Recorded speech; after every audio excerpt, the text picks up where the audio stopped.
DIY. Do it yourself. Don't wait for somebody else to provide for you. Well, that's what consumer champion Clark Howard says. The self-made millionaire has built a career around showing people how to save more and spend less. Take a look. Clark Howard is a successful entrepreneur, and through his syndicated radio talk show, popular TV show, and best-selling books, he gives valuable money-saving tips. Save more and spend less is more than just a motto for Clark. It's a way of life. And in these tough economic times, he wants to show you how to live large for the long haul. Boy, this is a compendium of do-it-yourself money tips. It's very interesting, and all kinds of personal stories. Clark Howard's here with us, and good to have you. Welcome It's great back. to see you again. Thank you for having me. Let me ask you, I'm just start off about the complicated credit scores. Yes. Do we understand what a credit, how do you get a good credit score and how do you get a bad one? Well, you know, it's actually easier than you might imagine to keep a good credit score. Number one, this is easy to say, maybe hard to do. You pay every bill on time every month, and you use very little of your available credit. Okay. If you have a bunch of credit cards and the total credit limits of them, let's say, are $10,000, never use more than $3,000 of the $10,000 available credit.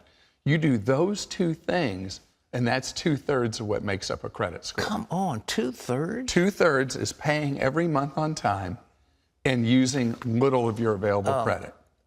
You don't advocate if you pay off one of the high dollar of cutting up the card. You want to keep the card active, right? Absolutely. You never cut up a card. It's probably the number one mistake people do who have graduated from owing debt to everybody is they close cards. You don't close accounts because that devastates your score. Where you just were trying to raise your score, you eat it up by closing the accounts. So the more credit you've got available, the better your score.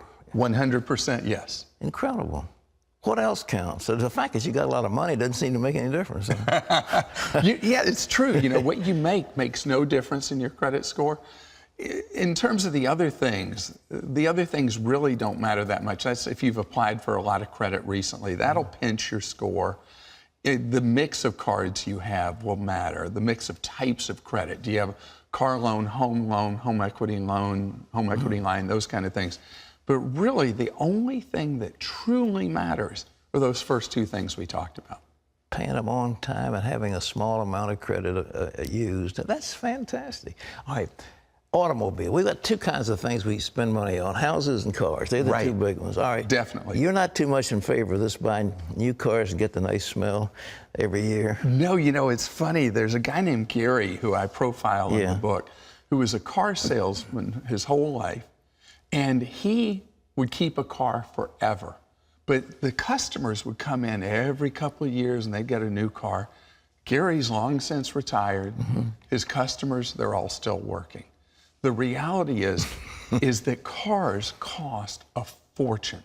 New cars, the first few years of owning one, eat your money alive. I mean, it's ugly what it does.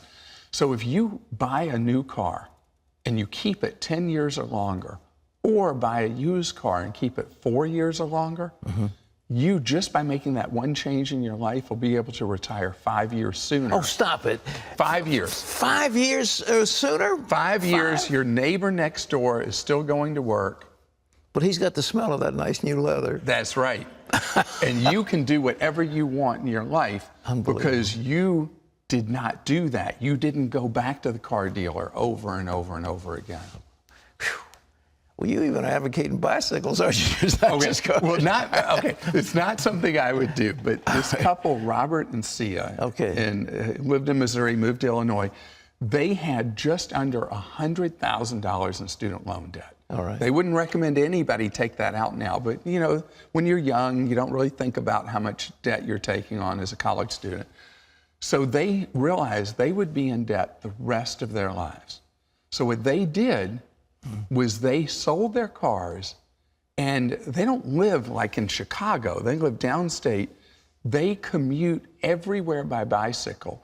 Just the money they saved from not driving. Look at with the cute little card on the back so they could get groceries and everything. They're in fantastic physical condition, but physically, they're in incredible condition. They paid off all their student loan debt that they never would have been able to pay off How much money otherwise. did they pay off? Almost $100,000. You're kidding, just from riding bicycles? Just from riding bikes instead of driving cars. Now, obviously, most people can't do that, but what I want is you to think about the process. Let's say you're a 2-car family, maybe you could get by with 1 car. You're a 3-car family, maybe you could get by with 2. Because I would love it if cars came with a taxi meter on the dash, because the average car costs 60+ cents a mile to operate. So you think about it, I like getting a bagel in the morning, and my bagel and drink are $3 and so many cents. But what I tell people is my bagel costs me $10 because the cost of driving to the bagel shop and back home is actually twice what the cost of my bagel is. You drive 10,000 miles, that's $6,000. That's right. A little bit of driving. Most people do about 20,000. So that's $12,000 a year for transportation. Unbelievable. All right, health care, that's the big one now. What do you do with that? Well, this is controversial, and it's not for everybody. All right. But you now, if you need a major procedure, even if you're insured, many times you face enormous out-of-pocket. Sure. So there's a musician named Willie who I profiled who was facing an operation that he called around, and the price estimates range from 150 grand. Oh, here he is. 150 grand to $300,000 for his operation. What were they going to do? Take his stomach out? No, heart Oh, it was operation. a heart operation. 300? So he goes to India. Yeah. The operation, including his transportation, is $9,000. Well, wasn't he afraid that this Indian didn't quite know what he's doing? Well, there's an organization called the Joint Commission International that rates medical facilities outside the United States and also here as well. And their standards are very high. And if you go to a place that meets the Joint Commission standards, you should get medical care that you would be completely comfortable, not just having for yourself, but having a loved one have it. And so it is a radical step to be away from family, away from friends, halfway across the world. But in his case, Willie would have died. He could not have afforded his share of the operation. So by going to India, he's healthy and he's not broke. Are there any other? I know Brazil is the cosmetic capital of the world. Are there other places? Yes, Costa Rica is really big for restorative dental care. Really? If you need severe, expensive dental care, people go to Costa Rica for that. They go to also Hungary in Central Europe. Hungary is a place that both Europeans, Americans, and Canadians go for extreme dental care that they can't afford to pay for in the United States. When are those doctors there trained? How do they get their experience, their knowledge? Well, they go to dental school just like our dentists do. And I will tell you that right now, while we're speaking, there are doctors and dentists who are not happy with me. I'm sure. But the cost of medical care varies so much in the world, and it's not like, even though we have the best medical system in the world, it's not like everybody else is back in the Stone Ages with medical care. Well, the hospitals pump costs like, expenses like you can't believe. It is so expensive. I mean, it's thousands of dollars. Absolutely. Well, this leaves people economically devastated. Right. And, you know, part of what we face as Americans is more and more of our healthcare costs are shifted to us individually. We're going to have to make more decisions as a consumer like we do in other things. And doing something as extreme as going overseas is one step. But you know what else people are doing? What's that? They're traveling across America. They may find that a procedure, let's say they live in Dallas, and an operation they need is $80,000. But if they travel to Pittsburgh, it's $25,000.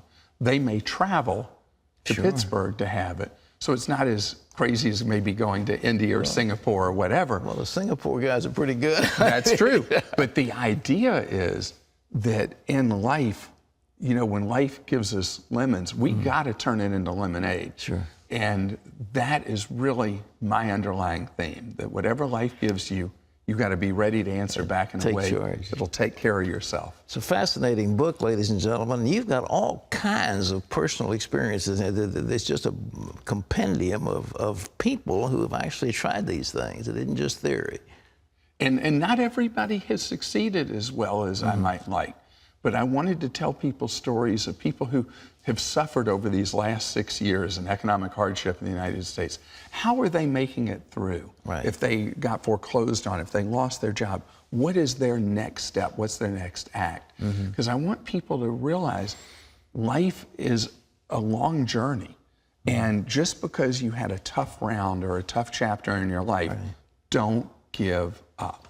I'll buy that. Ladies and gentlemen, it's called Clark Howard's Living Large and for the Long Haul. It's available wherever books are sold. Yes, everywhere. Yes, sir. Amazon, wherever.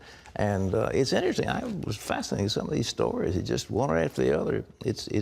There's short little takes. It's an easy read, but it's fun to read. Here's one called Scared Stiff.